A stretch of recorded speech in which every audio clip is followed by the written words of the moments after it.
Hello guys, hope everyone's doing well. I've just had a gig at Funny Bunnies at Paco's Bar tonight. I'm very tired, as you can probably tell by my expression. I decided to do a live video tonight just to talk about, I'm going to call this video Frequently Asked Questions, just because it's about questions that people ask all the time. Just through my whole life really as a singer, people have asked these often. So I thought I'd write them down just so that I can keep them in my mind clearly, and then try and talk about them with you to get people to know me a bit better, and just so that people maybe don't ask the questions again. No, it's fine, I don't mind answering the same questions, but they do come up often. So the first one, I've got it all on a sheet of paper here, the questions. The first one is, why did you start singing? The reason for that is when I was little, I used to sing anyway to Disney princess videos like Snow White, Beauty and the Beast. I absolutely loved them. And my mum used to listen, and I think that's when she realised that I enjoyed singing. Also, my dad used to try and persuade me to sing along with him because he's got a piano at home. Well, he used to have a piano in our old house when I was little, and my dad's a musician, and he used to play along and try and encourage me to sing with him, but I was always really shy as a person. So it's like, when I used to start singing, I used to do it because he asked me and he tried to encourage it, but I was always quite shy about it really. And I think at that age, it was really young, at that age I never really had the confidence that I could actually sing. It's just something that I did. But then as I got older, maybe about 12, 13, my dad said to me, why don't you have a singing teacher who can help you and see how it is and see if you enjoy it. So I started going to this singing teacher called Tracy. If she sees this, then she'll remember, hopefully. And she used to put on performances every month, live shows where we used to turn up and sing for an audience. And it always used to be like a theme. So there was I remember once there was a James Bond performance where everybody had to learn a song from the James Bond films. And there was all sorts, 60s, 50s, things like that. But it was really, really good for all the students to perform and get that confidence on stage as well in front of people. And, even from going to her in the first, second lesson, she put a microphone in front of me and was like, right, you're going to sing on the mic. And I remember even then being like, oh my God, and being anxious and feeling sick. But it was, I still think to this day, it was one of the best things I ever did. For my confidence, it was one of the best. Because, people obviously don't know me that much to know the beginnings, but I used to be really, really nervous as a singer. And like I said, it was just something that I used to do. So that's kind of that. But what was I going to say? Yeah. When I used to listen to myself singing, I used to absolutely hate the sound of my own voice. I think even now in small ways, there's times when I think, oh, that's just horrible. But I think definitely as the years have passed now, compared to how I am as a person from then, 13 years old, I'm much more confident within myself as a person. I'm much more confident as a singer. I'm more experienced. And so I'm more comfortable in my own voice, and my own, if that makes sense, and my own self as a singer, as a solo singer. So that's that question, I think, answered. The next one, I'm sweating now. I'm so sweating. The next one is, did you ever want to do anything else? The answer is yes, I did. I used to dream when I was really young of being an artist, as in Picasso or whoever. I used to draw pictures, paint pictures all the time. And that's all I ever used to do. Constantly in primary school. When we had time out, I used to just do doodles, or in lessons, or whenever we used to do art, I used to really enjoy it. And I picked art and graphic design in college as extra subjects because I knew I still had that love even then. But I just think as time's gone on, I've just grew in experience for singing, and I ended up just... The passion for singing has definitely overridden the passion for drawing. And I think that I realised with time that drawing is something, and painting is something that is more of a hobby to me, whereas the singing is something that I can connect with on an emotional level and have more passion for that.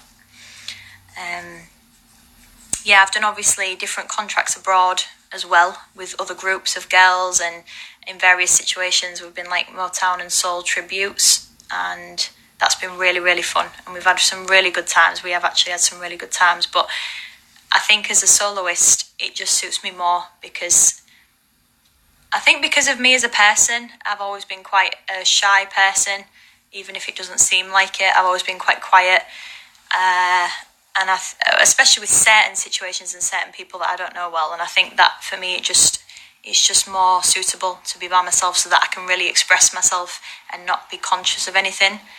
And that might be wrong, it might be right, but I just think as a person, it's more suited for me to be a solo singer. So that's that one. The next question is, how do you find the confidence? Everybody says, but how do you find the confidence to sing? How are you not nervous? How are you not scared?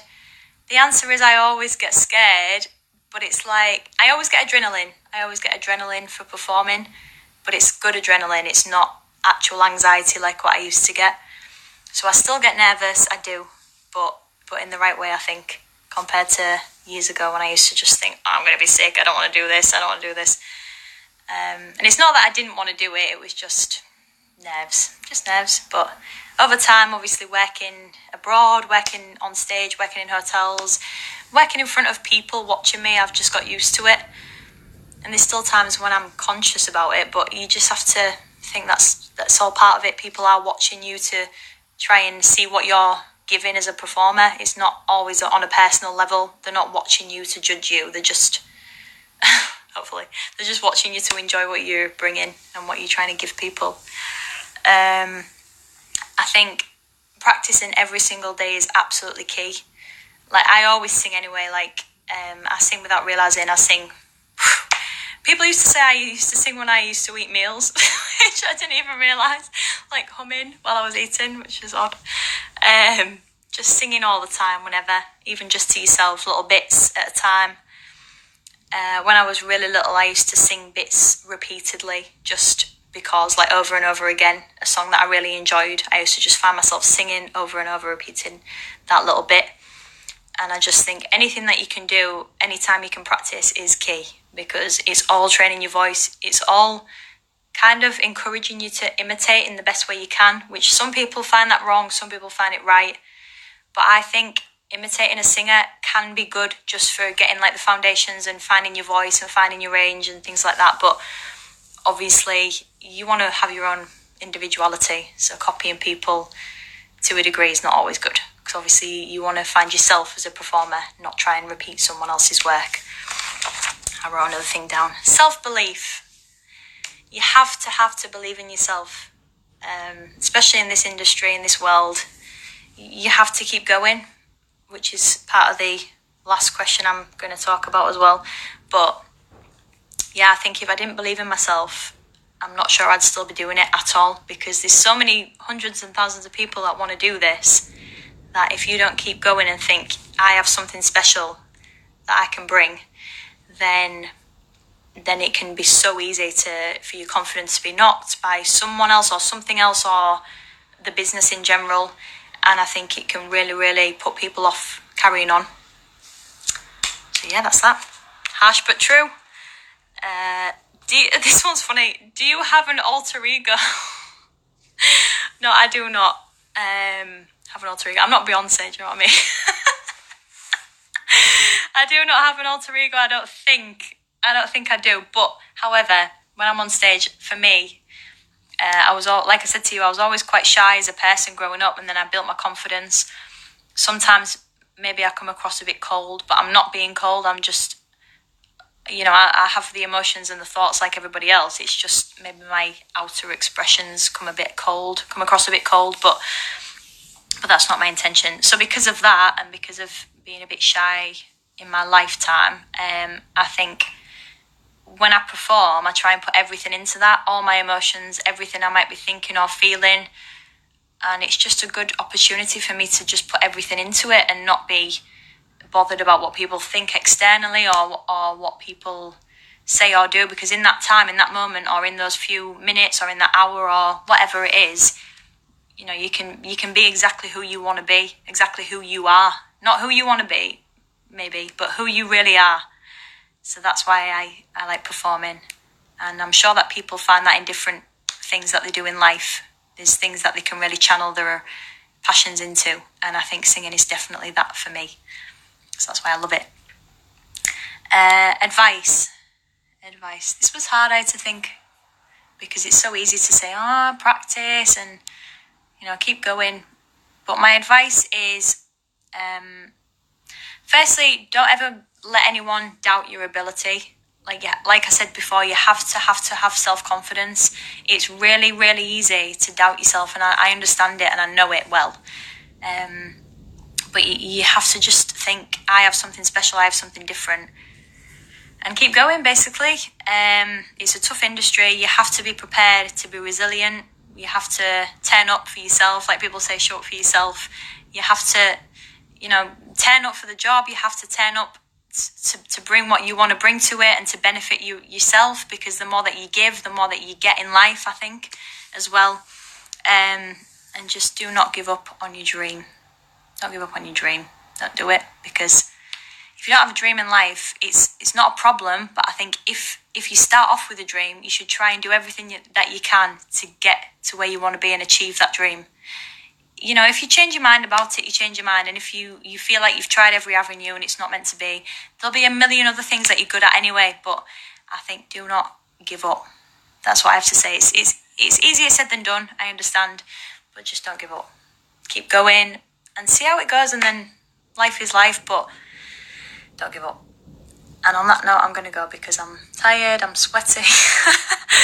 And that's all my questions. But hopefully this just lets people find out a bit more about me, rather than just put videos up constantly and say, hi, I'm Lisa, I'm a singer. But anybody that watches that doesn't know me well, or people that do and want to find out a bit more, you now know a bit more about me on a deeper level. So I hope that you all enjoyed this. Anyone that's watching after, thank you. And if you want to subscribe, like to anything, then do that. Unfortunately, YouTube would not let me do a live video because I haven't got enough subscribers. But I will put this on YouTube as well, just in case anyone's interested in it. So I hope you all got that well, and do not give up. Do not give up on anything that you want to do. All right. Bye, guys. Have a good one. See you soon. Mwah.